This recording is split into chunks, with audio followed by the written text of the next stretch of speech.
हा होतं नाना भाऊ, तुम्ही बघा, फक्त एक उदाहरण तुमच्यासाठी सांगतो, फक्त हे आयुष्यात बोलताना आठवण ठेवायचं.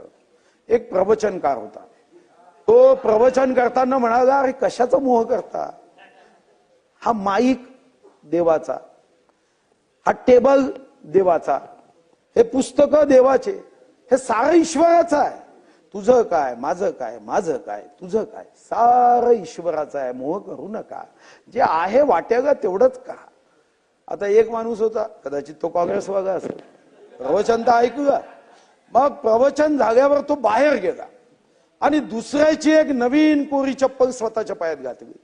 आता ज्याची चप्पल होती कदाचित तो बीजेपी वाला असेल, तो गेला आणि म्हणाला, हो भाऊ, माझी चप्पल का घालता.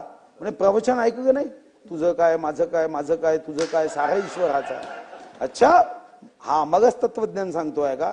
एक घेतली त्याच्या थोबाडावर बागे, म्हणजे मारतो काय, अरे तुझं थोबाड काय, माझं थोबाड काय, माझं थोबाड काय, तुझं थोबाड काय, सारा ईश्वराचा आहे. म्हणून एक गोष्ट लक्षात ठेवायची, आपण संविधानाचा, आपल्याला अध्यक्ष महाराज गौरव करायचा.